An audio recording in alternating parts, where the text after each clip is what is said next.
Hello everyone, welcome back to my channel Navya Study Point algebraic expression. सबसे पहले देखो monomial, मैंने यहाँ कुछ लिखे हुए हैं। मोनोमियल क्या हुआ? मोनो का मतलब one and expression having one term. कितने? वन। ये अलग है, ये अलग है, ये अलग है और ये अलग है। ये सब अलग अलग है। कहने के लिए 5x इसका इसमें एक ही टर्म है, दो नहीं है। कैसे? क्योंकि 5 के आगे कुछ नहीं तो क्या है? प्लस है। यहाँ पर भी +2 है, 2 + 2x है ना, तो सारे एक टर्म है। एरिक देख लो, बाइनोमियल का मतलब होता है टू टर्म। कितने टर्म? Two term. देखो 2x + y, 2x + y। अब हमें ये एरिक क्या नाम एरिक बताएगा, आलोक भी बताएगा। 2x + x ये कितने, ये कौन सा है, मोनोमियल की बाइनोमियल? कौन सा वाला मैम? ये वाला। जो दोनों है एक ही। दोनों बताओ, मैम तुम बताओ। बाइनोमियल। भाई गलत। क्यों? क्योंकि देखो यहाँ पर x है, यहाँ पर x है, दोनों सेम है, लाइक टर्म है, तो सीधे जुड़ जाएगी। तो क्या हो जाएगा? 3x। तो ये क्या बन गया? मोनोमियल। तो इन चीजों का ध्यान रखना है, लाइक टर्म और अनलाइक टर्म। मैम अगर x के पीछे कुछ नहीं हाँ हाँ। तो देखो अब बाइनोमियल समझ में आ गया। Trinomial an expression having 3 terms hx²। अब यहाँ पे देखो 2ab + b² + 3z, ये 3 टर्म है। देखो h² + 2y - z, एक टर्म, दो टर्म, तीन टर्म, एक टर्म, दो टर्म, तीन टर्म। आ गई मैं। पॉलिनोमियल, पॉलिनोमियल क्या होता है? जो 3 टर्म से ज्यादा, एक टर्म, दो टर्म, तीन टर्म, 4 टर्म, यानी कि an expressing having more than 3 term. देखो एक 4a² b एरिक 2b² c - 2ac + b, एक टर्म, दो टर्म, तीन टर्म, 4 टर्म। समझ में आ गया? Parts of an expression, parts of an expression क्या होता है? 4xy + 3x + 7। इसमें वेरिएबल क्या है? x y x। समझ में आ गया? ये वेरिएबल होते हैं। कांस्टेंट वैल्यू क्या होता है? 7 हो गया, जिनके साथ वेरिएबल नहीं होता।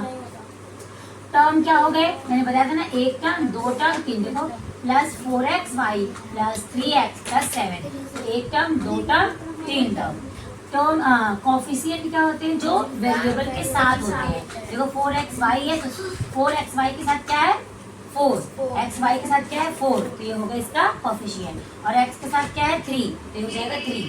अब आते हैं फैक्टर। मैंने सिखाया था ना फैक्टर अलग अलग निकालना। तो 4 × x × y, तो 4xy अलग अलग कर दोगे तो इसके फैक्टर हो जाएगा। ऐसे इसके आगे में 3x, यहाँ पे 7। लाइक एंड अनलाइक टर्म क्या होते हैं? लाइक एंड अनलाइक, जो मैंने यहाँ पे तुमको सिखाया है, when terms have some algebraic factor they are like term. और अनलाइक टर्म क्या होते हैं? जिनके अलग अलग टर्म हो। देखो कैसे? 2xy - 3x + 5xy - 4। देखो xy यहाँ है और xy यहाँ है, ठीक है, तो दोनों लाइक टर्म हो गए। मैंने यहाँ लिखा है ना 2xy and 5x like term. ऐसे ही क्या हो जाएंगे? अनलाइक क्या हो जाएगा? -3x और + 5xy, ये सारे क्या हो जाएंगे हमारे? अनलाइक। ये ऐसे ये भी है, -3x और -4 क्या है? Unlike term. समझ में आ गया? लाइक टर्म होगा तभी ऐड कर पाओगे, नहीं तो नहीं कर पाओगे। अगर अनलाइक है तो आप इसको ऐसे नहीं ऐड कर सकते। जैसे मान लो 3x + 4y है, तो ये नहीं ऐड होगा, नहीं ऐड होगा। क्या नहीं होगा? ऐड नहीं होगा। जैसे मान लो यहाँ पर था 8x² माइनस मान लो 2x², तो ये ऐड हो जाएंगे। तो क्या हो जाएगा? सीधे स्क्वायर मत करो, 9x - 3x, तो कितना हो जाएगा? प्लस माइनस माइनस, तो बस उसमें से माइनस कर दो, माइनस करो या प्लस करो, सब कुछ समझ में आ गया। Find the value. अब देखो कैसे मैंने सॉल्व किया, यहाँ पे आपको करना है, आलोक भी करेगा। 100 - 10x³ फॉर x = 2। आपको x की वैल्यू क्या रखनी है? 2। तो 100 - 10 मल्टीप्लाई x की जगह हमने क्या रखा? यहाँ पे x³ है, देखो x³ है, हमने क्या रखा है यहाँ पर? 2। तो 2 to the power 3, यानी कि 2 के पावर कितना है? 3 = 100 - 10 × 2 2 × 4 4 2 × 8। अब 2 × 2 × 2 3 बार हो गया, तो 2 to the power 3, ये पढ़ो, ये करते हो ना। जैसे 2 2 × 4 4 2 × 8, तो यहाँ पर आ जाएगा 8। अब 10 100 माइनस, अब पहले हम क्या करेंगे? बॉडमॉस रूल पढ़े हैं, तो बॉडमॉस रूल में सबसे पहले क्या करेंगे? मल्टीप्लाई को सॉल्व करेंगे, देन माइनस करेंगे। तो 10 8 10 जा 80, तो अब यहाँ पर आ जाएगा 100 - 80 = 20। ये करना है।